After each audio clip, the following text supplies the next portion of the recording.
flowing because, like I said, I'm on a short schedule today. So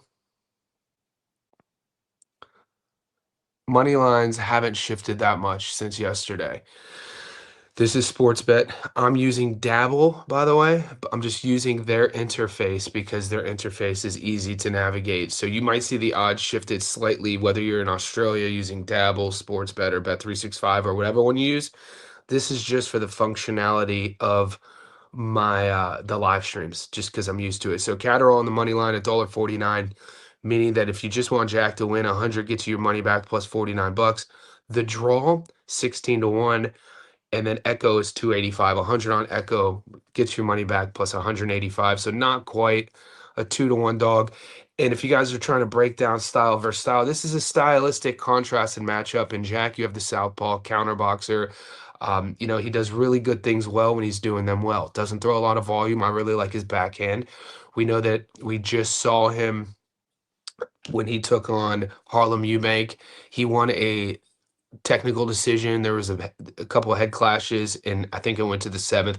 I had Jack winning almost every round. By the way, we live streamed that fight.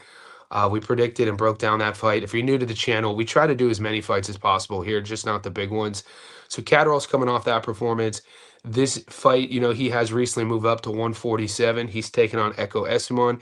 Esimon recently, we saw him going into Josh Taylor's backyard and pretty much doing what he wanted with him. Josh had his moments. Esimon won a decision. They call Echo the engine for a reason. Output, volume, pace. So you're going to get an orthodox fighter in Esimon. He's going to be the naturally bigger guy versus Jack, who is going to be the counter boxer, precision, punch, placement. I like Jack's game a bit more. I think Jack's game is a little bit classier. I think he's going to be a level above Esimon. I got to be honest with you. Watching their tape, watching their breakdown, I'm not going to say Echo is predictable, but there's adjustments that Taylor just wasn't making. It was almost like Josh Taylor wasn't seeing what was coming out in front of him. When you watch the Josh Taylor Echo fight, if you want to watch it again, I grew up playing all sports: football, baseball, basketball, boxing. Baseball was actually the one I was best at in terms of getting scholarships, playing at a higher level. And so I'm going to use a baseball analogy real quick. When Echo was coming in with his entrances and what he was trying to do with Josh, it was almost like Josh was a home run hitter, but he wasn't picking up the curveball.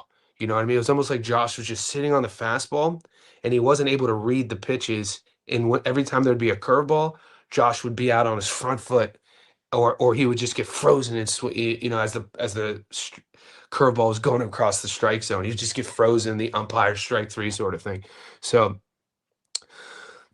he wasn't making adjustments. He wasn't making reads. And I'm not saying Echo's offense isn't the most complex. You know what he wants to do. He tells you what he wants to do. I think Jack's going to be able to make those adjustments.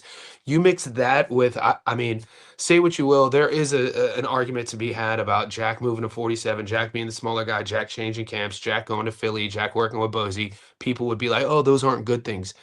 I always say I like when fighters make those decisions after wins. We talked about it last week with Tiger Johnson, fired his head coach, Bernice Pennis, um, Coach Prentice, and he had a great performance. It's different when a fighter's doing that after a win. Tiger was coming off that Janelson win, fired his head coach, and he looked fantastic against Nick. So Jack doing the same sort of thing, moving camp, getting new training partners at this stage of the career. He's only 32. In my opinion, if you look at where he's been in career trajectory, he fought Taylor twice. The first fight was for the undisputed belt. They gave the fight to Josh. That was, I think, 2019. By the time he gets the Taylor fight again, Taylor wasn't a champion. My point is, though, to put a sort of bow on him moving to Philly for the camp. I think that's a good thing. I think that, and I talked about this in my Stats Don't Lie breakdown. I think that a guy like Catterall with going with Bozy, it's not going to be anything tactical. He might add a little bit of like, what the boys in Philly do, more offensively minded. I think another thing that gets overshadowed is Bozy. You know, when you change camps and you have a guy whose son is so naturally gifted as Duran, the coaching could kind of get overlooked.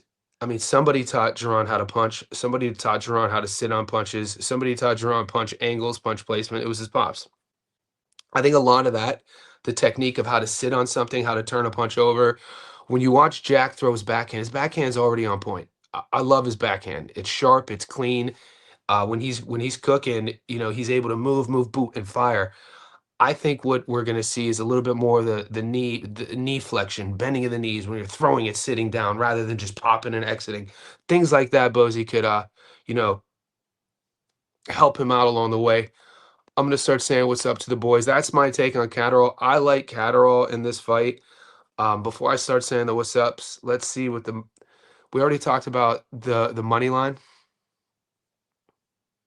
Jack on points. I mean, the, Jack on points looks like that's the move. That's I'm taking Jack on the money line. So if you agree with me, Jack hasn't had a knockout, I think, since 2019. Neither guy has one punch knockout power. So if you like Echo to win, take him by decision. If you like Jack to win, take him by decision. I think this is great value, to be honest with you. $1.78 Jack on points. I mean, phew, that's great value. So that's what I'm going to be cooking. I got Jack on a parlay on the money line. $1.49 is, you know, for the boys who are big betters, I guarantee somebody's going to be in our Discord taking Jack on the money line, putting 1,000 or more on him. You get 50% back. Even if you're not a big better like that, if you're not betting heavy, Jack on the money line is great value as a standalone and also as a saucy parlay, man. You put Jack on your parlay like a 2, 3, 4 legger, that at 149 adds great value. Um, and then the points, 178. It's gonna be like I gotta be clear. Don't upload your videos to YouTube. Upload to Restream, where we will live stream it to YouTube and This because I've heard boys on YouTube. I watch a few YouTube channels, and you know, almost all of them are saying they're not excited about this fight. I'll debate anybody who wants to come on this exact point. What I'm about to say, I'm more excited about Jack Catterall versus Echo Esimon than I am about Chris Eubank Jr. versus Conor Benn the rematch. I got to be honest with you, and the reason for that is Conor Benn versus Chris Eubank Jr. the rematch. The first one, it was exciting, but there wasn't a lot of boxing going on. It was a lot. You saw it was a lot of like vitriol, no setup. It was just rock'em sock'em robots. From a coaching perspective, I'm watching that and I'm seeing guys getting hit too much. I'm seeing a 36-year-old in Eubank Jr. just, taking way too many shots. I'm seeing a younger guy in Conor Benn just pretty much adhering to the fact that he's going to cash out and make all this money on these fights and not really go after world titles. You're taking all those shots at 160 against a bigger guy when you should, up a couple weight classes. That doesn't age well for your body, recovery, longevity, all that sort of thing. When this fight got signed, I'm like, all right, when you look at the modern landscape at 147, when you look at what Esimon just did in Josh Taylor's backyard, a lot of people internationally really didn't know Echo Esimon. His style, he's 36. You already got a story there. A 36-year-old, never been a world champion, one or two fights away from fighting for a world title. There's a lot there. Catterall, in my opinion, is one of the best active guys at this moment who's never been a world champion. So a lot of stuff going on here with the modern landscape of 147 with Boots going to 54. There are some, opportunities for both guys, whoever wins this, to become a world champion after this fight. And a lot of people said that, it wouldn't happen for Catterall, considering what happened after, the loss to Taylor and then the Arnold Barboza Jr. loss. Catterall could be undefeated. He lost two very close decisions. Even in my breakdown, I took ABJ to win that fight, but I was sweating it. Barboza Jr. boxed great. He just had a little bit more volume and a little bit more pace than Catterall, and I wasn't mad with the decision. I think Esumon is a level below Arnold Barboza Jr. I know it's at 147, different division.